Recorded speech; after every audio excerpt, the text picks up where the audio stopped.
বিগত সরকারের আমলে যখন এই চুক্তিগুলো করা হয়, এই চুক্তিগুলোর বিরুদ্ধে প্রথম প্রতিবাদ বিএনপির তরফ থেকে সরাসরি তারেক রহমান তখন লন্ডনে উনি কিন্তু প্রতিবাদ করেছেন। উনি যখন প্রতিবাদ করলো তখন তাকে জুলাই গাদ্দার, সংস্কার বিরোধী, দেশের উন্নয়ন চায় না, এই যে বন্দরের চুক্তি এবং এই চুক্তিগুলোর ব্যাপারে তারেক রহমান যখন বললেন যে একটা অন্তর্বর্তীকালীন অনির্বাচিত সরকার এমন কোনো চুক্তি করতে পারে না যেটা দীর্ঘমেয়াদী জাতীয় রাজনীতি, অর্থনীতি এবং জাতীয় চরিত্রকে প্রভাবিত করবে, সেটা শুধুমাত্র নির্বাচিত সরকার, জনগণের সরকারকে করতে হবে। সারওয়ার তুষার, আমরা যেমনটি দেখলাম যে বাণিজ্য মন্ত্রী বললেন যুক্তরাষ্ট্রের সঙ্গে বিদ্যমান বাণিজ্য চুক্তি উত্তরাধিকার সূত্রে পাওয়া এবং রাষ্ট্রের মধ্যে সম্পাদিত কোনো চুক্তি ব্যক্তিগত চুক্তির মতো নয় যে ইচ্ছে মতো বাতিল করা যাবে। আর পররাষ্ট্রমন্ত্রী যুক্তরাষ্ট্রের সঙ্গে বাণিজ্য চুক্তি অন্য দেশের চুক্তির সঙ্গে মিলিয়ে পড়তে বললেন।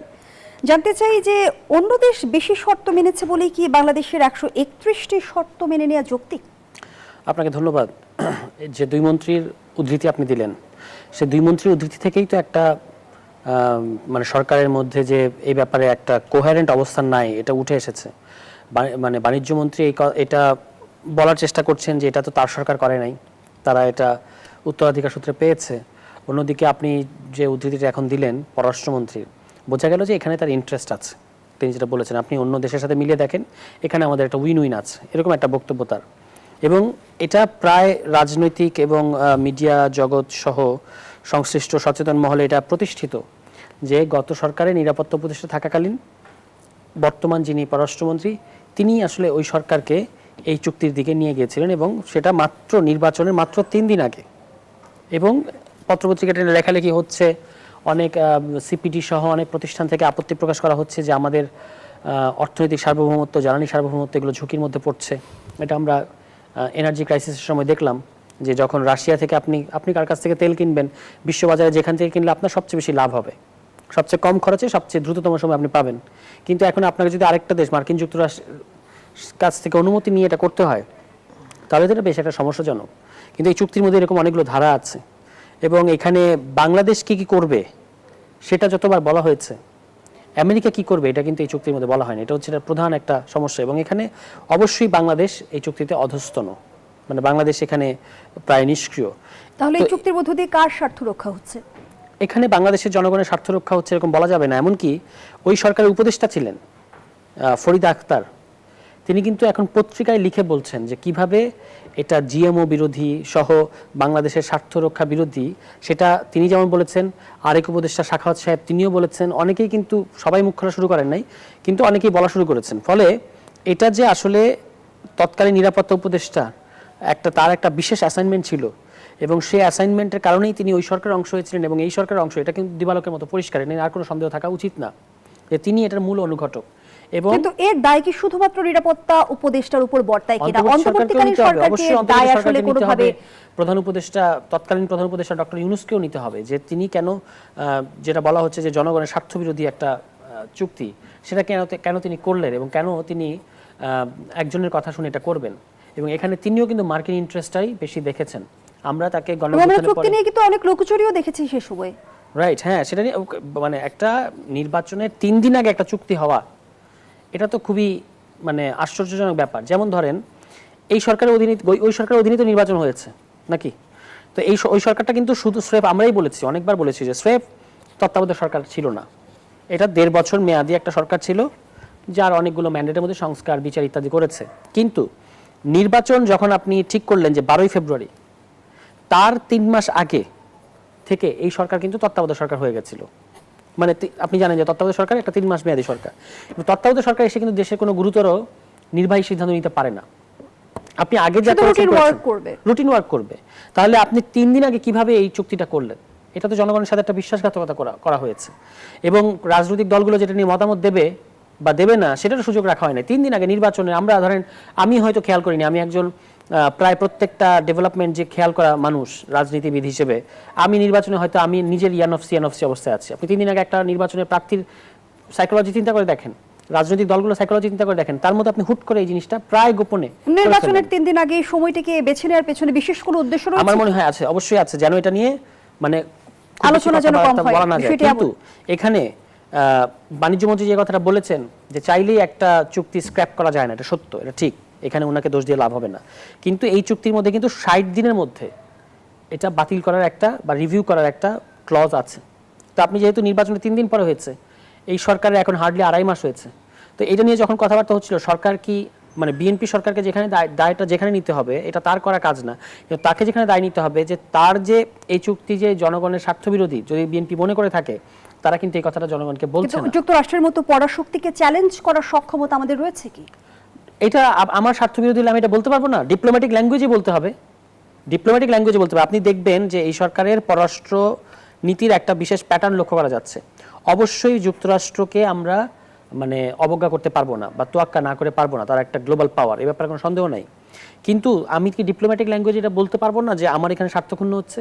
আপনি ইরান যুদ্ধ শুরু হলো তখনই পররাষ্ট্র মন্ত্রণালয়ের বিবৃতিটা খেয়াল করে দেখেন, যেখানে ইরানের সার্বভৌমত্বের উপর আক্রমণ হয়েছে, স্কুলের বাচ্চাদেরকে মানে মেরে ফেলা হয়েছে, এটার পাল্টা জবাব হিসেবে যেখানে যে সকল দেশে মধ্যপ্রাচ্যের যে সকল দেশে মার্কিন সামরিক ঘাঁটি আছে সেখানে ইরান, এটাকে বলা হয় যে রিটেলিয়েট মানে আপনার একটা প্রতিরোধী হামলা করার চেষ্টা করেছে তারা। আপনি সেটাকে সমালোচনা করলেন, আপনি সেটার ব্যাপারে বললেন যে ওই সকল দেশের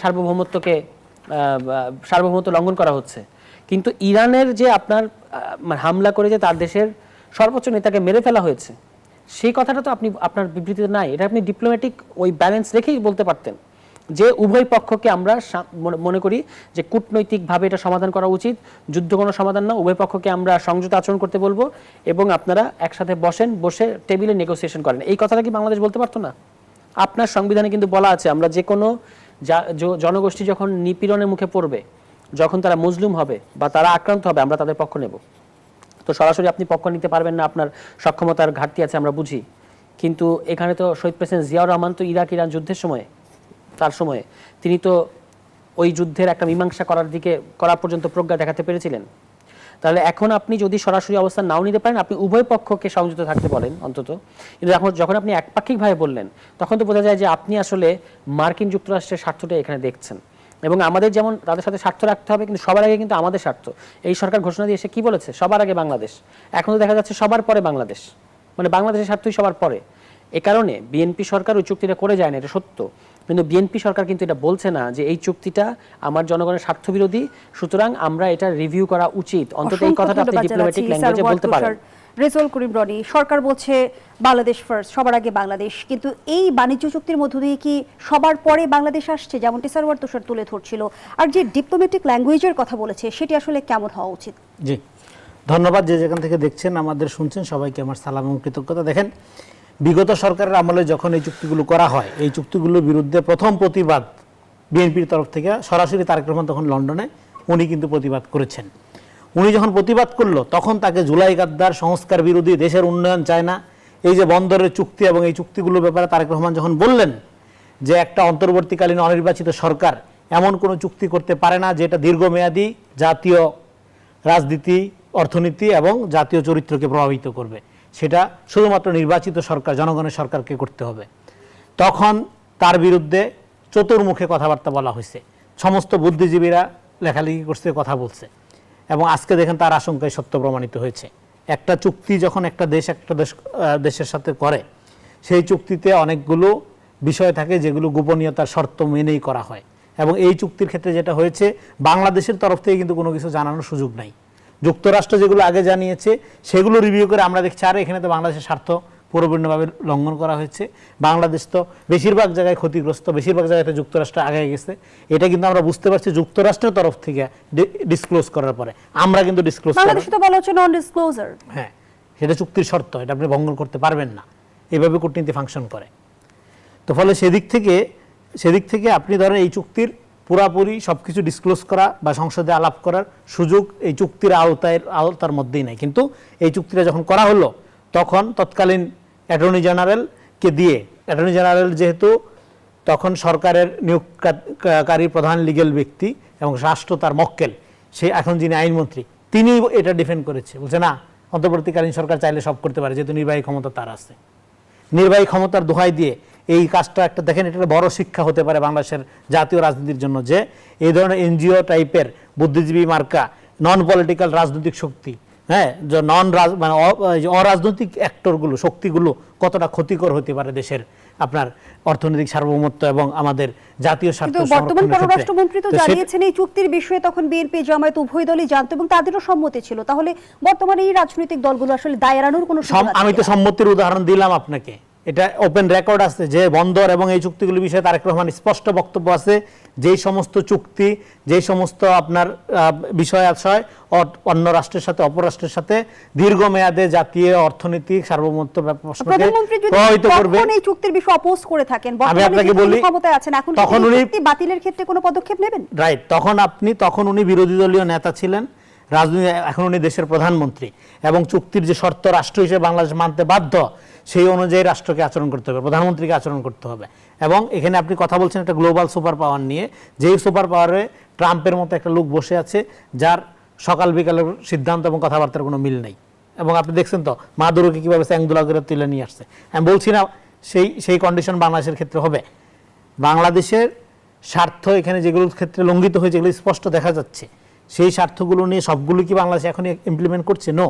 যে রিভিউর কথা বলা হলে এখানে রিভিউতে যাওয়া হচ্ছে, যেগুলো ব্যাপারে কোনো রিভিউর সুযোগ নাই সেগুলো বাস্তবায়নের দিকে যাচ্ছে। কিন্তু সেটা যেভাবে চুক্তি হয়েছে, সরকার কি সেই স্কেলে বাস্তবায়ন, সরকার এটা কমায় আনছে। যেমন এই যে বোয়িং কেনার ক্ষেত্রে যে পরিমাণ কেনার কথা ছিল, সরকার কিন্তু সেই পরিমাণ কিনে নেয়, অনেক কম কিনছে। তো এবং বাকি যে চুক্তিগুলো, সেগুলোটা যতটা রিলে করা যায়, যতটা রিভিউর মধ্যে আনা যায়, সেই প্রসেসের মধ্যে সরকার রাখছে। এখন তারপরে ইরানের এক যুদ্ধের কথা আসলো, সংসদের প্রথম দিকের অধিবেশনে কিন্তু আয়াতুল্লাহ খোমেনিকে হত্যার জন্য সংসদে যাদের প্রতি শোক প্রস্তাব করা হয়েছিল, শোক জানানো হয়েছিল, সেখানে বেগম খালেদা জিয়া, আয়াতুল্লাহ খোমেনি এবং আরও যারা নিহত হয়েছেন সাম্প্রতিক সময়, তাদের সবার ব্যাপারেই শোক প্রস্তাবের কথা উঠেছিল। একদম যে অ্যাড্রেস করা হয়নি, হ্যাঁ নেতাকে মেরে ফেলেছে, এই ইনফরমেশনটা সঠিক না। সংসদে আয়াতুল্লাহ খোমেনির ব্যাপারে কথা হয়েছে, শোক জানানো হয়েছে। কিন্তু আমরা যদি চুক্তির প্রসঙ্গে আসি, রেজাউল করিম রনি, এই চুক্তি আসলে সমতা কিভাবে নিশ্চিত করবে? সমতা তো নিশ্চিত করার প্রশ্ন আসতেছে কেন? এটা তো অসম চুক্তি বলাই হচ্ছে এবং বাংলাদেশকে মানতে হচ্ছে 131টি শর্ত। এখন এখানে আপনাদের পররাষ্ট্রমন্ত্রী যেটা বললেন, এই চুক্তিটার একটা ব্যাকগ্রাউন্ড আবার বুঝতে হবে। বাণিজ্য মন্ত্রী তো আজ বলেছে যে এই চুক্তি উভয় পক্ষের স্বার্থ রক্ষা করে এবং ভারসাম্যপূর্ণ। এখন এটা ভারসাম্যপূর্ণ, সেটা কোন দিক থেকে ভারসাম্যপূর্ণ? এটা তো আপনি উত্তরাধিকার সূত্রে, কেন বাণিজ্যমন্ত্রী এটা বলে না, এটা উত্তরাধিকার সূত্রে পেয়েছে এবং সেই আলোচনা তো আমরা করলাম। প্রশ্নটা হলো, এই চুক্তিগুলোর একটা ব্যাকগ্রাউন্ড আছে। এই চুক্তিগুলো আসলে গ্লোবালি আমেরিকা করছে। এটা হলো ট্রাম্পের নতুন যে অর্থনীতি পলিসি, সেই পলিসির খাতিরে বা সেই পলিসি অনুযায়ী এটা গ্লোবালি প্রত্যেকটা রাষ্ট্রের ক্ষেত্রে সেই চুক্তিগুলো করেছে। কিন্তু এই চুক্তি কি তাহলে হেজেমনির একটি অংশ? হ্যাঁ, এটা হলো আমেরিকান ডমিনেন্সি, এটা একটা সংকটের মধ্যে পড়ছে এবং সেই ডমিনেন্সিটাকে রিভাইভ করা, হ্যাঁ আপনার এটাকে পুনরুত্থান করা বা পুনর্জীবিত করা, এটা সঞ্জীবনী শক্তি ফেরানোর জন্য ট্রাম্পের একটা উদ্যোগ, এটা গ্লোবালি। ইভেন হ্যাঁ ডেফিনেটলি এই চুক্তির ক্ষেত্রে বাংলাদেশ ভারতের চেয়ে অনেক ভালো অবস্থায় আছে, অন্য অনেক দেশের চেয়ে অনেক ভালো অবস্থায় আছে, আবার অনেক দেশের চেয়ে একটু খারাপ অবস্থায় আছে, সেই সংখ্যাটা খুবই কম। তো সেই যে কথাটা বলেছে এখানে, এই চুক্তিটার ব্যাকগ্রাউন্ডের ক্ষেত্রে এটা যুক্তরাষ্ট্রের পলিসিগত একটা ব্যাপার, যার ইফেক্ট এটা ধরেন এই ইরান যুদ্ধের মতো যেরকম গ্লোবাল ইফেক্ট করছে, এটা যুক্তরাষ্ট্রের সাথে যাদেরই বাণিজ্য সম্পর্ক আছে প্রত্যেকের ব্যাপারে এটা ইফেক্ট করছে। সেই ইফেক্ট করার ক্ষেত্রে বাংলাদেশের আরো বেটার পজিশনে থাকা উচিত ছিল, থাকার সুযোগ ছিল, সেই সুযোগটা নষ্ট করেছে অনির্বাচিত অন্তর্বর্তীকালীন সরকার। প্রশ্ন রাখতে চাই, এই চুক্তির মধ্য দিয়ে কি নতুন করে যুক্তরাষ্ট্রের হেজিমনি প্রতিষ্ঠা হতে যাচ্ছে কিনা, সেই শঙ্কা রয়েছে কিনা? দেখেন, এটা একটা জিনিস আমাদের দেশে আলোচনা হচ্ছে না, সেটা হলো যে মার্কিন যুক্তরাষ্ট্রের সুপ্রিম কোর্ট, সেখানে আপনি জানেন যে ওদের দেশের কোর্ট কিন্তু ক্যাঙ্গারু কোর্ট না, যথেষ্ট পরিমাণ স্বায়ত্তশাসন এবং প্রাতিষ্ঠানিক স্বাধীনতা তাদের আছে, তারা সরকারের বিরুদ্ধে স্ট্যান্ড নিতে পারে। সেই মার্কিন যুক্তরাষ্ট্রের সুপ্রিম কোর্ট কিন্তু এই ডিলটাকে স্ট্রাক ডাউন করেছে এবং সেই অনুযায়ী ফলো আপ হিসেবে মালয়েশিয়া এই ডিল থেকে বের হয়ে এসছে। আমাদের দেশে কিন্তু সরকার এটাও মানে আমি যে বললাম যে ঠিক আছে আমাদের সুপার পাওয়ারের সাথে কিভাবে আমরা নেগোশিয়েট করবো তারও কতগুলো আর্ট আছে, আপনি তো এটাকেও রেফারেন্স হিসেবে ধরতে পারেন। ইউএস সুপ্রিম কোর্টের যে অবস্থান সেটাও তো আমরা দেখছি না। ফলে এই ট্রেড ডিলটা এতদিনে কিন্তু যদি সরকার চাইতো সেভাবে ডিপ্লোম্যাসিটা, আপনি এখানে এই খলিল সাহেবের মতো একেবারে আপাদমস্তক মার্কিন যুক্তরাষ্ট্রের একজন পুতুলকে দিয়ে এটা পারবেন না। এখানে দরকার হবে সে ধরনের একজন ডিপ্লোম্যাট যার একটা ব্যালেন্স করার মতো এবং সেই ধরনের কূটনৈতিক দক্ষতা আছে, যিনি বলবেন যে এটা যেহেতু আপনার দেশের সুপ্রিম কোর্ট এই ট্রেড ডিলটার ব্যাপারে একটা অবস্থান নিয়েছে কাজে, এবং মালয়েশিয়াকে আপনি একটা উদাহরণ হিসেবে দেখাতে পারেন, সেটা তো আমরা এখানে দেখালাম না। অবশ্যই মার্কিন যুক্তরাষ্ট্র চাইবে তার যে মানে মুমূর্ষু যে ডমিনেন্স মানে গ্লোবাল পাওয়ার হিসেবে এইটাকে ধরে রাখতে, এবং সেখানে তার প্রধান টার্গেটই হবে এই আমাদের মতো গরিব দেশগুলো, কারণ আমাদের বার্গেনিং ক্যাপাসিটি অত্যন্ত কম। এবং এটা হয়েছে এমন একজনের মাধ্যমে যিনি আসলে গণ অভ্যুত্থানের আমি বলবো যে সবচেয়ে বড় বেনিফিশিয়ারি, অর্থাৎ খলিল সাহেব। তাকে আমরা কেউ চিনতাম না, বাংলাদেশের মানুষ চিনত না।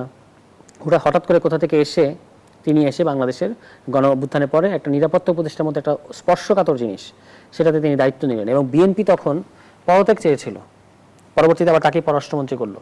ফলে এখানে আপনি যদি আমরা যত আলোচনাই করি, অন্তর্বর্তী সরকারকে আপনি অবশ্যই কাঠগড়ায় দাঁড় করাবো, অবশ্যই ডক্টর ইউনূসকে এটা জবাব দিতে হবে যে আপনারা কেন করলেন। কিন্তু বিএনপি সরকার উনাকে এটার বিএনপিকে জবাব দিতে হবে না যে বিএনপি কেন তাকে পররাষ্ট্রমন্ত্রী করছেন। আপনি তাকে পররাষ্ট্রমন্ত্রী রেখে এই ট্রেড ডিলে বিরোধিতা করতে পারবেন বা এই ট্রেড ডিলে কোনো রকম সমালোচনা করতে রেজাউল পারবেন? করিম রনি কি বলবেন? পারবেন না। দেখেন, এই কথাগুলো মানে শুনতে খুবই ভালো শোনা যায়, কিন্তু মানে এগুলো কতটাই মানে কি বলবো, যে এই অন্তর্বর্তীকালীন সরকারের সময় খলিল সাহেব জামাত এনসিপির সবচেয়ে প্রিয় পাত্র ছিল। তাকে রক্ষা করার জন্য দেশি বিদেশি অ্যাক্টিভিস্ট বুদ্ধিজীবীরা, সে পৃথিবীর সেরা কূটনীতি বিশেষজ্ঞ, তার এই মেধাকে বিএনপি অবমূল্যায়ন করছে, বুঝতে পারছে না। হ্যাঁ, বিএনপি একটা জাতি বিরোধী, জুলাই গাদ্দার, সংস্কার বিরোধী, হেন কোনো কথা নাই। তো এখন বিএনপি তার এক্সপার্টিসটা কাজে লাগানোর জন্য তাকে ইনকর্পোরেট করেছে নিরাপত্তা উপদেষ্টা থেকে, তাকে আপনার এই এবং পররাষ্ট্রমন্ত্রী তো সে একা না, এই মন্ত্রণালয়ে কিন্তু অপসারণের দাবি থেকে আমরা দেখলাম যে সরাসরি এটা জাতীয় স্বার্থ কারণ এতে তো জামাত এনসিপির খুশি হওয়ার কথা, তাদের একটা লোককে বিএনপি মন্ত্রী বানাইছে, তাই না, যাকে তারা সর্ব অবস্থায় রক্ষা করতেছে। বিএনপি দেখেন, বিএনপি রাজনৈতিকভাবে তো যখন প্রতিবাদ তুলছিল, যখন দাবি জানাইছিল, তখন আপনারা সংহতি জানাইতেন, তখন আপনারা বিরোধীরা তাকে রক্ষা করার চেষ্টা করছেন। ওকে, আপনারা যেহেতু রক্ষা করেছেন, আপনাদের দাবিটা এখন বিএনপি মেনে নিচ্ছে, আপনারা ওয়েলকাম জানান, কথা সুন্দর হয়। কিন্তু এখন আপনারা এখন মার্কিন বরপুত্র হয়ে গেছে, মার্কিনের কি বলে যে একজন মার্কিন পেইড লুক হয়ে গেছে। কিন্তু এর আগে কিন্তু সে জুলাইয়ের সবচেয়ে বড় বিপ্লবের কাণ্ডারি ছিল বা সবচেয়ে বড় প্রতিভাবান কূটনীতিবিদ ছিল। ফলে এই যে নিজের পক্ষে থাকলে সাধু, কিন্তু নিজের দলের বিরুদ্ধে গেলেই সে ক্রিমিনাল হয়ে যাচ্ছে, সে সবচেয়ে অপছন্দের ব্যক্তি হয়ে যাচ্ছে, এইটা ঠিক না। এইভাবে আলোচনা করে সমাধান হবে না। এখানে জাতীয় স্বার্থের আলোকে আপনারা একটা কনস্ট্রাকটিভ ভিশন আপনারা তৈরি করেন, তাহলে আপনি আমাদের জাতীয় বাণিজ্য নীতি তৈরি করেন, যে জাতীয় বাণিজ্য নীতি, জাতীয় পররাষ্ট্র নীতি, এটার ব্যাপারে আপনারা সর্বসম্মত একটা অবস্থানে আসেন। এই ব্লেম গেম করে তো হবে না, এটা তো অনেক দেখলাম। এসে আপনি একটা দায় করেন, সেক্ষেত্রে আপনি আমেরিকা হোক, চায়না হোক, আপনি এটা করতে পারবেন আলোচনা কি দেখছেন না? প্রথমে আগে এটা বলি যে তখন বিদেশ থেকে কে কি বলেছে সেটার সাথে আপনি জামায়াত এনসিপি কে এভাবে না, দেশ থেকেও বলছে, কিন্তু এটা মানে হবে না। আমি তখন বিএনপির পরিষ্কার আমার যেটা বক্তব্য সেটা হচ্ছে বিএনপির তখন পরিষ্কার অবস্থান ছিল, আপনি একটা বিদেশি লোককে দেশে নিরাপত্তা তুলে দিচ্ছেন, আপনি কি আহম্মক, এই কথা বলেছিলেন সালাউদ্দিন আহমদ। তো তখন কি জামায়াত এনসিপি বলেছে তাকে অপসারণ করা যাবে না? এরকম কোনো বক্তব্য জামায়াত এনসিপির কোনো দায়িত্বশীল ব্যক্তির পর্যায়ে থেকে আমরা শুনেছি? কোন জামায়াত সমর্থক, কোন এনসিপি সমর্থক সোশ্যাল মিডিয়ায় কি বলছে সেটা নিয়ে তো আমাদের কাজ না। উনি কিন্তু অনেকে বলছেন যে অন্তর্বর্তী সরকারে বিএনপির গুপ্ত এজেন্ট হিসেবে ছিলেন। এই যে গুপ্ত কথাটা বিএনপি তো আজকাল অনেক পছন্দ। তিনি কিন্তু ওই 2001 সালের সরকারের সময়ও বিএনপি সরকারের ঘনিষ্ঠ হিসেবেই পরিচিত ছিলেন। কিন্তু সারওয়ার তুষার একটি প্রশ্ন রাখতেই চাই, আমরা দেখছি যে এনসিপি অনেক জনগুরুত্বপূর্ণ বিষয় নিয়ে কিন্তু সোচ্চার, বাণিজ্য চুক্তির বিষয়ে কেন নিশ্চুপ? জনগুরুত্বপূর্ণ বিভিন্ন বিষয় নিয়ে আমরা এনসিপিকে সোচ্চার হতে দেখি, এবং সংসদ থেকে শুরু করে রাজপথ সব জায়গায়, কিন্তু বাণিজ্য চুক্তির ক্ষেত্রে এনসিপি কেন নিশ্চুপ? না, বাণিজ্য চুক্তির ক্ষেত্রে আমাদের অবস্থান, আমরা এটা বলেছি যে এটা রিভিউ করা উচিত, এবং এই রিভিউ করার সুযোগ সরকারের আছে, এবং এই সরকার একটা নির্বাচিত সরকার, এই দেশের জনগণ তাকে ভোট দিয়েছে। সুতরাং একটা অনির্বাচিত সরকারের মানে বার্গেনিং ক্যাপাসিটি অনেক কম থাকবে, নির্বাচিত সরকারের বার্গেনিং ক্যাপাসিটি অনেক বেশি থাকবে, এবং জনস্বার্থের পক্ষের যে কোনো জিনিসের ক্ষেত্রে বিরোধী দলগুলো সরকারকে সহযোগিতা করবে, এটা বিরোধী দলগুলোর কমিটমেন্ট। ফলে স্টিয়ারিং সরকারের হাতে, কিন্তু আমরা মূল যে আলোচনাটা এটাকে বাদ দিয়ে কিন্তু এগুলোর ক্ষেত্রে জাস্টিস করতে পারবো না। যে আপনি এই পররাষ্ট্রমন্ত্রী থাকাকালীন তিনি তো একটা কনফ্লিক্ট অফ ইন্টারেস্ট, তিনি তো এই চুক্তি করেছেন, ফলে আমি দাবিটা জানাবো কার কাছে? পররাষ্ট্রমন্ত্রী তো তার কাছে এটা জানিয়ে তো কোনো লাভ নাই। ফলে আমরা এখনও আপনার এই শোর মাধ্যমে যেটা আমি বলতে চাই সেটা হচ্ছে যে এই চুক্তি, এটা নিয়ে পত্রিকায় লেখালেখি হয়েছে, আমরা বিশেষজ্ঞদের মতামত দেখেছি, এর অনেকগুলো ধারা মানে অসম। ফলে এটা রিভিউ করা উচিত এবং ডিপ্লোম্যাটিক কৌশল এখানে ব্যবহার করা উচিত, এবং সেইটা আপনাকে শিখতে হবে আমাদেরকে। আমরা একটা দেশ হিসেবে কিভাবে মার্কিন যুক্তরাষ্ট্রের মতো একটা মানে ডুবন্ত গ্লোবাল পাওয়ারকে না খেপিয়েও আমরা আমাদের স্বার্থটা আদায় করে নিতে পারি, এটাই তো আমাদের লেভারেজ, এটাই তো আমরা শিখবো, এটাই তো আমরা দেখাবো সারা পৃথিবীকে। তো সেইখান থেকে এটা অবশ্যই এটার পুনর্বিবেচনা করা উচিত এই চুক্তিটা। ইতিহাসে সবচেয়ে বেশি সফল সংসদের প্রথম অধিবেশন এমন মন্তব্য করেছেন স্বরাষ্ট্রমন্ত্রী, কিন্তু বিরোধী দলীয় চিফ হুইপ নাহিদ ইসলাম বললেন প্রথম অধিবেশন ব্যর্থ। আমরা যদি সংসদের সার্থকতা জানতে চাই, সেটা আসলে কোন মানদণ্ডে নির্ধারিত হয়? সার্থকতাটা নির্ধারিত হতো যে মানে ইলেকশনের আগে যে কমিটমেন্টটা সবাই করে এসেছে সেই অনুযায়ী সংস্কারের কাজগুলো এগিয়ে নিয়ে গেলে। এখন সংস্কারটা যেভাবে বিএনপি করতে চাচ্ছে এটা আসলে তার দলীয় ইশতেহারের মতো করেই। আপনি যখন গণভোটের পরেও দলীয় ইশতেহারকে, যে আমার দলীয় ইশতেহারে যেটা আছে আমি সেটা করবো, এই কথাটা যখন আপনি বলেন, তখন তো দলীয় ইশতেহারই যদি মূল ব্যাপার, যেটা আমাদের আহ্বায়ক বলেছেন সংসদে, দলীয় ইশতেহারই যদি মূল বিষয় হবে তাহলে তার জাতীয় ঐক্যমতের কোনো দরকার নেই। জাতীয় ঐক্যমত মানেই হচ্ছে আপনাকে আপনার কিছু পজিশন থেকে সরে আসতে হবে, আমাকে আমার কিছু পজিশন থেকে সরে আসতে হবে, তাই না? এবং বিরোধী দল কিন্তু এটা করতে প্রস্তুত আছে। আমরা বলেছি যে ওকে, আপনি সংবিধান সংস্কার পরিষদ এটা আপনি করতে চাচ্ছেন না, আপনি আপনার যে 1 নম্বর দফা ওই ইশতেহারের সংবিধান সংস্কার কমিশন গঠন করেন, অন্তত এটা করেন।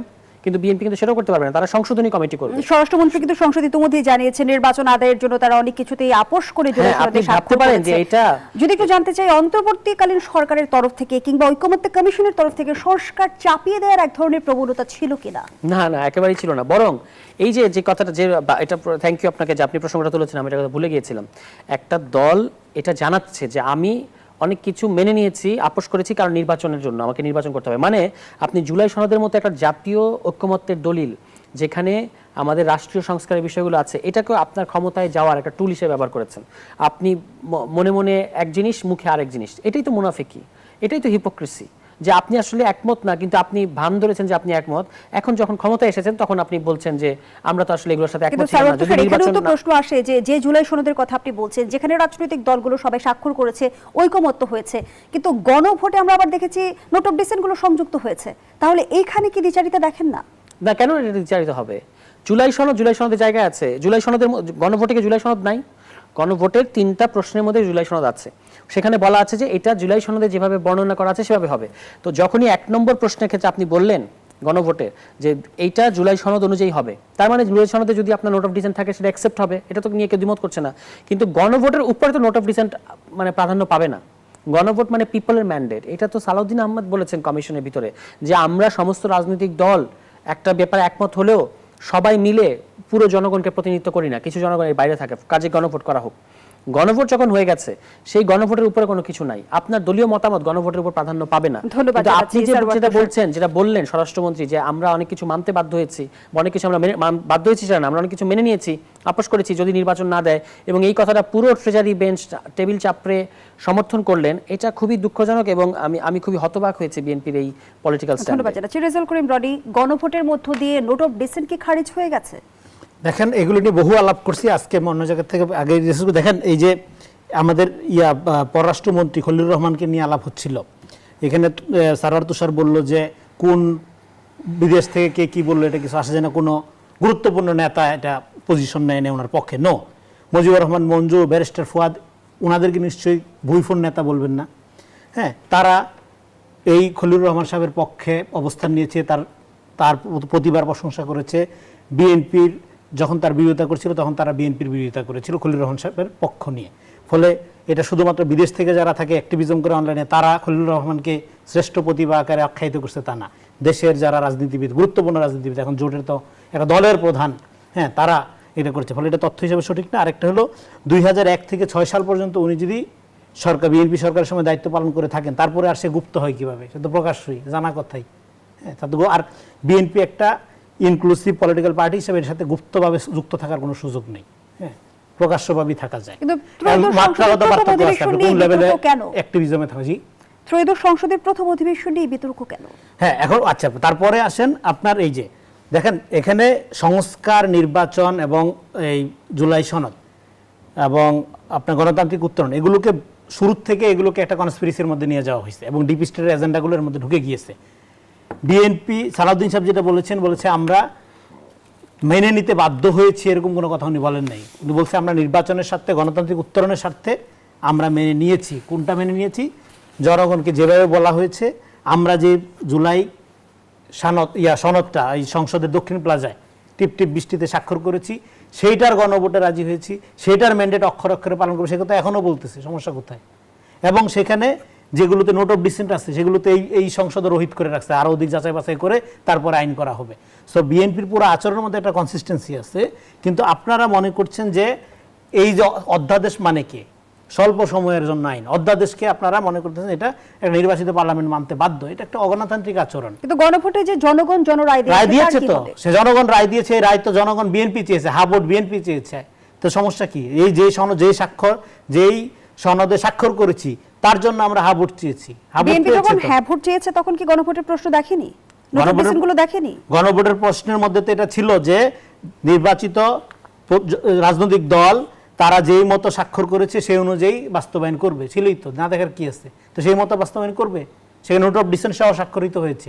নির্বাচনের আগে আপনি জুলাই সনদে দেখেন, জুলাই সনদের যেটা স্বাক্ষর হয়েছে যেখানে নোট অফ ডিসেন্ট আছে সেই ক্লজগুলোতে আপনি দেখেন প্রত্যেক জায়গায় ফার্স্ট ব্র্যাকেটে লেখা আছে নির্বাচনের আগে গণভোটে বিএনপির রাজনৈতিক কৌশলের অংশ ছিল কিনা। গণভোটের হ্যাঁ প্রশ্ন নিয়ে বিতর্ক ছিল, শুধু বিএনপি না, অনেকে বলছে এইভাবে 4টা ক্লজ দিয়ে প্রশ্ন অপরিচ্ছন্ন, এটা জনগণও কনফিউজ ছিল। কারণ আপনি হ্যাঁ না বলতেছেন আবার 4টা প্রশ্ন দিচ্ছেন, এটা তো মানুষকে বিভ্রান্ত করেছে। সেটা তো টেকনিক্যাল সমস্যা, সেই অন্তর্বর্তীকালীন টেকনিক্যাল সমস্যা, অন্তর্বর্তীকালীন সরকারের সমস্যা, এবং তারা একটা অধ্যাদেশ যেটা জারি করেছে সেটার প্রতিবাদ আমি তখনই করেছিলাম যে অধ্যাদেশ গোজামিল দেওয়া, এটা পরিষ্কার না। সেই অন্তর্বর্তীকালীন সরকারের সমস্যাটা আপনি কেন বিএনপির ঘাড়ে চাপাচ্ছেন? হ্যাঁ, বিএনপি এখন এটা নিয়ে প্রবল আন্দোলন গড়ে তুলতে পারতো, প্রবল প্রতিবাদ, না বিএনপি নির্বাচন দরকার জনগণের স্বার্থে, দেশের সাথে, কারণ মব কালচারে একটা অস্থিতিশীলতার মধ্যে দেশকে অন্যদিকে নিয়ে যাচ্ছিল। আজকে দেখেন সেই অস্থিতিশীলতার জোয়ারে আজকে একটা হিন্দুত্ববাদী ফ্যানাটিক শক্তি পাশের দেশে ক্ষমতায় চলে আসছে, এবং তারা ক্ষমতায় আসার ক্ষেত্রে প্রধান অস্ত্র হিসেবে ব্যবহার করেছে বাংলাদেশ ঘৃণা। এবং সেটা কেন?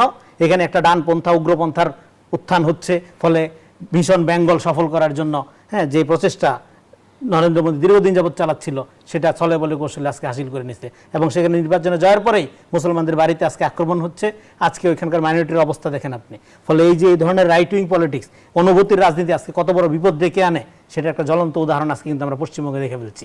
ফলে আমরা যে সতর্কতা বারবার করছিলাম যে এখানে ডেমোক্রেটিক ভ্যালুসগুলোকে মেইনস্ট্রিম করতে হবে, পারসেপশন ক্রিয়েশনের রাজনীতি থেকে বের হয়ে জনগণের মধ্যে যাইতে হবে, এবং যার যার কর্মসূচি নিয়ে আপনারা যান। বিএনপি কর্মসূচি নিয়ে গিয়েছে, বিএনপিকে মানুষ ম্যান্ডেট দিয়েছে, এবং সেই ম্যান্ডেটের আলোকে বিএনপি তার নির্বাচনী ইস্তেহার প্রণয়ন করেছে। এখন সেগুলো যদি সে বাস্তবায়ন করতে ব্যর্থ হয়, জনগণ মুখ ফিরায় নেবে, তাকে জবাব দিবে না। কিন্তু এটা নিয়ে আপনার রাজনীতি যদি হয়, এবং আরেকটা জিনিস দেখেন, অন্তর্বর্তীকালীন সরকার এখন রাজনীতি হচ্ছে, তাহলে শুরু থেকেই হচ্ছে, এখন কেন?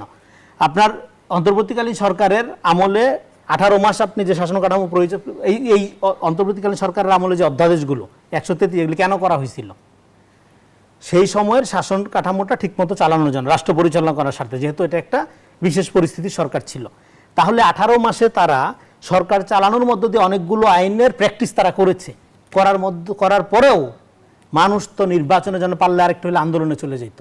তার মানে সেই সরকারের মধ্যে বাকিগুলো যদি পূর্ণাঙ্গভাবে বাস্তবায়ন হইতো, সেই সরকারের শাসন কাঠামোর মধ্যে বাংলাদেশ কোন দিকে যাচ্ছিল তার একটা নিশানা কিন্তু আমরা 18 মাসে দেখছি। ফলে একটা বিশেষজ্ঞ নির্ভর, বুদ্ধিজীবী নির্ভর একটা সংস্কার প্রস্তাবনাই বাংলাদেশকে একটা কল্যাণের দিকে নিয়ে যাবে তার কোনো গ্যারান্টি নেই। কারণ কৃষি প্রধান বাংলাদেশ, কৃষকের ভাগ্যের উন্নয়ন না হলে দেশের উন্নয়ন হবে না, এটা একটা দুধের শিশুও বুঝে। কিন্তু তারা কৃষি সংস্কার কমিশনই করে নেই। তাহলে এই সংস্কারের উপর আপনি আস্থা রাখেন কিভাবে? এখন এই সংস্কারের উপর আস্থা না রাখলে জুলাই গাদ্দার, জুলাই বিরোধী, জনগণের সাথে প্রতারণা, এগুলি পলিটিক্যাল রেটরিক্স। ডেফিনেটলি বাংলাদেশের পুনর্গঠন লাগবে। সেই পুনর্গঠনটা কিভাবে হবে? সেই পুনর্গঠনের প্রক্রিয়াটা হবে পলিটিক্যাল। এটা কোনো লিগেল অ্যাসপেক্টে হবে না, এটা কোনো রকম কোনো রেটরিক্যাল বুদ্ধিজীবিতা বিশেষজ্ঞ নির্ভর পদ্ধতি দিয়ে হবে না। আমেরিকান বিশেষজ্ঞতা, লন্ডনের বিশেষজ্ঞতা, এটা বাংলাদেশের গ্রামে গঞ্জের মানুষের ভাগ্য কাজে লাগবে না। ফলে মুখপাত্র আসিফ মাহমুদ সজীব ভুঁইয়া বলেছেন, প্রধানমন্ত্রীকে দেখিয়ে কেন যেন উনি রাজনৈতিক বিষয়গুলোকে একটু এড়িয়ে যেতে চান। আমরা প্রধানমন্ত্রীকে পলিটিক্যালি ভাইব্রেন্ট হিসেবে দেখতে চাই। প্রধানমন্ত্রীকে দেখিয়ে কেন যেন উনি রাজনৈতিক বিষয়গুলো একটু এড়িয়ে যেতে চান। আমরা প্রধানমন্ত্রীকে পলিটিক্যালি ভাইব্রেন্ট হিসেবে দেখতে চাই। কি মন্তব্য করবেন? দেখেন, এটা মন্তব্য নিষ্প্রয়োজন। ওনার আগে বললেন প্রধানমন্ত্রী বোবা, তারপরে বোবা প্রধানমন্ত্রী এমন বক্তৃতা দিল সেটা আর তারা হজম করতে পারলো না, তারপরে গালিগালাজ শুরু করে দিল তাদের জোট নেতারা। আসিফ মাহমুদ সজীব ভুঁইয়া কি খুব পলিটিক্যালি ভাইব্রেন্ট বক্তব্য রাখছেন, পলিটিক্যাল ভাইব্রেন্ট আচরণ করছেন? যদি করতেন আপনি আচরি ধর্ম কহ পরে, তাহলে উনি বলতে পারতেন। হ্যাঁ, তারপরও বিরোধী দলের নেতা হিসেবে উনি সমালোচনা করতে পারেন। সেক্ষেত্রে মানে রাজনৈতিক আচরণ কোনটা কি হবে, এটা আমার মনে হয় না যে, মানে তারেক রহমান তো বটেই, বাংলাদেশের কোনো মানুষ, রাজনীতি সচেতন মানুষ আসিফ মাহমুদ সজীব ভুঁইয়ার মুখ থেকে শুনতে চায়। তারপরেও আমি এটা রেসপন্স করবো, আপনি যেহেতু প্রশ্ন করেছেন। এই প্রশ্নের মধ্যে, এই আকাঙ্ক্ষার মধ্যে একটা ভয়াবহ ফ্যাসিবাদী আকাঙ্ক্ষা লুকায়িত আছে আসিফ মাহমুদের এই আকাঙ্ক্ষার মধ্যে। সেটা হলো myth of strong leadership. Strong leadership politically সবসময় ভাইব্রেন্ট, সবসময় শত্রু খুঁজে বেড়াবে, চিৎকার করে কথা বলবে, হ্যাঁ, বিরোধী পক্ষকে ধুইয়া দিবে, গালিগালাজ করবে। এইটাই হলো বাংলাদেশে এতদিনের পলিটিক্যাল কালচারের মধ্যে এরকম একটা প্রধানমন্ত্রী, মানে ইলেক্টেড কিং আমরা দেখতাম, প্রধানমন্ত্রী দেখতে আমরা অভ্যস্ত না। আমরা একটা নর্মাল মানুষ। তারেক রহমান কোনো কিং না, রাজা না, সে আমাদের সহযোদ্ধা দেশ গঠনের। শ্রমিক দিবসে নিজেরা শ্রমিক ডিক্লেয়ার করছে। আমরা তো ওরকম কিং দেখতে চাই না হাসিনার মতো। আমরা একটা সাধারণ মানুষ দেখতে চাই, যে তার বউরে নিয়ে ঘুরতে যাবে, যে তার মেয়েরে নিয়ে খেলা দেখতে যাবে, সুযোগ পেলে সে সিনেমাতেও যাবে, হ্যাঁ, বা পরিবারের সাথে তার বন্ধনও ভালো থাকবে, রাষ্ট্রীয় ব্যাপারগুলোতে সে খুব এঙ্গেজ হবে এবং একজন সহকর্মী সহযোদ্ধার মতো জনগণের পাশে গিয়ে দাঁড়াবে। আমরা তো এইরকম লিডারশিপই চাইছিলাম। এটাই তো গণতান্ত্রিক লিডারশিপ, এটাই তো দেখে আসছি। এখন তাকে কোন ধরনের পলিটিক্যালি ভাইব্রেন্ট হইতে হবে? হাসিনার মতো? এই ধরনের ভাইব্রেশন আমরা বহু দেখছি, আর আমরা ভাইব্রেন্ট দেখতে চাই না। আমরা খুবই কনসিস্টেন্সি রক্ষা করবে এবং জনগণের পালসের সাথে মার্চ করবে, আমাদের মতো সাধারণ থাকবে। ধন্যবাদ জানাচ্ছি। এরকম একজন নেতা দেখতে চাই, যেটা তারেক রহমানকে বিকাশের সুযোগ দিতে হবে। আমরা সমালোচনা করব, আমরা তার পলিসির সাথে কাউন্টার পলিসি নিয়ে আসব, কিন্তু তাকে প্রভোগ করে একটা আলট্রা ফ্যাসিস্ট জামানার লিডারশিপের মতো ওইরকম আমরা হইতে দেব না। তুষার, হাসনাত আব্দুল্লাহ বললেন সরকারের অনেক মুড সুইং হয়। হাসিনার সময় অন্তত বোঝা যেত যে দিন শেষে সিদ্ধান্তটা কে নেয়। হাসিনার সময় দিন শেষে সব সিদ্ধান্ত হাসিনাই নিতেন, সবাই তার দৃষ্টি আকর্ষণ করত। এখন সোমিনি গভর্নমেন্ট, মানে আমি নিশ্চিত না, খুব শীঘ্রই হয়তো বলা হবে যে আমাদের প্রাইম মিনিস্টারকে ভুল বোঝানো হয়। এখন ভুলটা বোঝায় কারা? এখানে অনেক ফ্রিঞ্জ এলিমেন্ট আছে। দুটো প্রশ্ন, ফ্রিঞ্জ এলিমেন্ট বলতে আসলে তিনি কি বোঝাতে চেয়েছেন? আর অতীতে হাসিনার এক ব্যক্তি কেন্দ্রিক শাসন ব্যবস্থা বা ক্ষমতা কেন্দ্রিক আচরণে কিন্তু যথেষ্ট সমালোচনা আমরা দেখেছি। বর্তমান সময়ে কি বহুকেন্দ্রিক শাসন ব্যবস্থায়ও সমস্যা? না, মানে কথাটার মানে হচ্ছে যে প্রধানমন্ত্রী, দেশে যিনি প্রধানমন্ত্রী, তাকে রাজনৈতিক সিদ্ধান্ত নিতে হবে। তিনি ডাউন টু আর্থ থাকবেন এবং জনগণের সাথে অনেক বেশি এক্সচেঞ্জ করবেন, এটা নিয়ে কোনো আপত্তি নেই, বরং এটা প্রশংসার যোগ্য। কিন্তু তাকে রাজনৈতিক সিদ্ধান্তগুলো যদি আরেকজন নেয়, যখন এই কথাটা উঠেছে যে আপনার সংসদে যখন আপনার স্বরাষ্ট্রমন্ত্রী প্রধানমন্ত্রীকে উপস্থিত রেখে যখন বললেন যে প্রধানমন্ত্রীর পক্ষে আমি বলবো, এইটাই তখন থেকে কিন্তু এই বিতর্কটা উঠেছে। কারণ হচ্ছে আপনি প্রধানমন্ত্রী, আপনাকেই কিন্তু বলতে হবে। এবং রাজনৈতিক, মানে বাংলাদেশে এটা পলিটিক্যাল কালচার যে মানুষ রাজনৈতিক কথাটা প্রধানমন্ত্রীর মুখ থেকে শুনতে চায়। এর মানে এই না যে আপনাকে খুব বিধ্বংসী মুডে বিরোধী দলকে সবসময় ঠেস মেরে বা একেবারে অ্যানাইহিলেট করার মতো করে কথা বলতে হবে, সেটা না। কিন্তু আপনার পলিটিক্যাল রোডম্যাপটা কি, এটা তো আপনাকে বলতে হবে, পরিষ্কার করতে হবে জনগণের সামনে। দেখেন, এই যে বিএনপি একটা কার্ড পলিটিক্স শুরু করেছে না, মানে সব জায়গায় কার্ড, সব কিছুতে কার্ড দিচ্ছে। এবং আমরা কিন্তু পাল্টা অনেক আগে বলেছি যে আমাদের নির্বাচনী ইশতেহারও এটা আছে, যে আপনি তো আসলে, মানুষ তো আসলে কার্ডটা ব্যবহার করবে না, মানুষ সেবাটা ব্যবহার করবে। আপনি এলপিজি কার্ড, ই হেলথ কার্ড, কৃষক কার্ড, ফ্যামিলি কার্ড, এই কার্ডটা তো মুখ্য বিষয় না। এই কার্ডের মধ্য দিয়ে আপনি আসলে তাকে এন্টাইটেল করছেন যে তুমি ওই সুবিধাটা পাবা। তাহলে আপনি এটা একটা কার্ডের মধ্যে করেন। সেই কার্ডটা কি? সেটা হচ্ছে ন্যাশনাল আইডি কার্ড। আমরা বলছি যে এক কার্ডে সব কিছু সম্ভব। মানে আপনি আজকের যুগে এক কার্ডের মধ্যে সকল সুবিধা দেওয়া সম্ভব। এখন কার্ডের প্রসঙ্গটা আমি কেন তুললাম? এই কার্ড যদি বিএনপির মধ্যে একটা ধারণা তৈরি হয়েছে, বিএনপি এবং বিএনপি সমর্থকদের মধ্যে, যে এটা বিএনপিকে খুব একটা বড় লেভারেজ দিচ্ছে। কিন্তু আপনি দেখেছেন যে আইএমএফ থেকে পর্যন্ত এই কার্ডের ব্যাপারে প্রশ্ন উঠেছে, এক। দ্বিতীয়ত হচ্ছে পশ্চিমবাংলার এই নির্বাচনে তৃণমূলের পরিণতি থেকে আমাদের শিখতে হবে যে কার্ডের রাজনীতি কিন্তু মমতাকে মানে বাঁচাতে পারে নাই। আরেকটা জিনিস হচ্ছে বাংলাদেশের উগ্রপন্থার উত্থান ঘটছে, যে কথাটা অনিবে বলার চেষ্টা করেছেন, এটা ওখানে বিজেপিকে লেভারেজ দিয়েছে। এটা আমি বলবো যে আরেকটু বিবেচনার যোগ্য। বিজেপি 2014 সালে যখন ক্ষমতায় এসেছে, এরপর টানা বারবার ক্ষমতায় আসছে, তখন তো বাংলাদেশে একটা আলট্রা সেকুলার পলিটিক্স চলছে, মানে সরকারি পলিটিক্স তখন চলছে। কিভাবে তাহলে তারা ক্ষমতায় আসলো? এবং বিজেপি পশ্চিমবাংলাকে টার্গেট করেছে অনেক দিন আগে থেকে। নকশালবাড়ি আন্দোলনের পতনের পর থেকেই তারা ওখানে গোপনে কাজ শুরু করেছে অনেক দিন ধরে, এবং সেটারই আজকে তারা যেমন আরএসএস গঠন করেছিল 1922 সালে এবং ক্ষমতায় এসেছে 2014 সালে বা 1998 সালে একবার, একইভাবে নকশালবাড়ি আন্দোলনের পরে সেখানে যে বামপন্থার পতন, সেখান থেকে কিন্তু ওই বাম রাজ্য থেকেই কিন্তু রাম রাজ্যটা আজকে আসছে। বিশেষ প্রশ্নটি দুজনের কাছে মানে এটা একটু পয়েন্টটা শেষ করে আমি যে কারণে বললাম যে ফলে এটাই কিন্তু ভারতীয় ন্যারেটিভ, যে তোমাদের এখানে উগ্রপন্থা তৈরি হচ্ছে, এই কারণে আমাদের এখানে বিজেপি জাস্টিফাইড, আমরা ওই পথে যেতে পারি না, শেষ সেটা বলাটা প্রশ্নটা আমি ঠিক হবে রাখছি, না। দুজনের কাছে দু লাইন করে মন্তব্য নিব। আওয়ামী লীগকে রাজনীতিতে ফিরিয়ে আনার দরজা খোলা হচ্ছে এমন অভিযোগ করেছেন নাহিদ ইসলাম। ৭২-এর সংবিধানের ধারাবাহিকতা রক্ষার নামে আওয়ামী লীগের আদর্শ এবং রাজনীতিকে পুনরায় ফিরিয়ে আনার সুযোগ রাখা হচ্ছে। জানতে চাই ৭২-এর সংবিধানের সাথে আসলে আওয়ামী লীগের ফিরে আসার যোগসূত্রটা আসলে কি? ৭২-এর সংবিধানটা তো আওয়ামী লীগের, আমি এটা আগে একবার বলেছিলাম যে বিএনপি ধরেন যদি এটা খেলার সাথে তুলনা করেন তাহলে প্রত্যেকটা খেলা একটা নিয়ম থাকে এবং একটা মাঠ থাকে। তো ৭২ সংবিধানের নিয়ম এবং মাঠটা হচ্ছে আওয়ামী লীগের জন্য তৈরি করা, এটা বিএনপি কিংবা অন্য কোনো দলের জন্য তৈরি করা না। এবং এই কারণেই তো আমাদের শহীদ প্রেসিডেন্ট জিয়াউর রহমান এই সংবিধানের মেজর প্যারাডাইমটাই বদলে দিয়েছেন। আপনি একটা সংবিধানের মূলনীতি যখন পরিবর্তন করেন তখন আর কিছু পরিবর্তন করা বাকি থাকে না, সেটা তো তিনি প্যারাডাইম করেছিলেন পরিবর্তনের পরে তাহলে সেটি কি আর আওয়ামী লীগের সংবিধান রয়েছে? না, কিন্তু সেইটা তো আবার উনি সংশোধনী করে ওই সংবিধানের ভিতরে ঢোকানোর কারণে এটা বাতিল হয়েছে, পঞ্চম সংশোধনী বাতিল হয়েছে।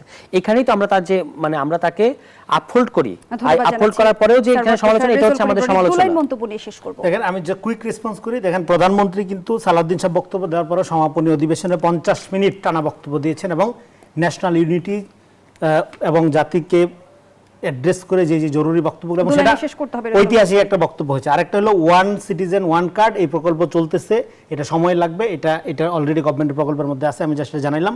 আরেকটা হলো মিশন বেঙ্গল, এই নামে বই আছে, এটা অনেক দিনের বিজেপির অনেক দিনের প্রয়োজন, এবং আগের আওয়ামী ফ্যাসিবাদরা বিজেপিকে সহযোগিতা করছে, ফলে বিজেপির সাথে ফ্যাসিবাদের সম্পর্ক পুরানা, আরএসএস, ফলে এখনকার যেহেতু ডেমোক্রেটিক বাংলাদেশ, সেখানে একটা আলট্রা ফ্যাসিজম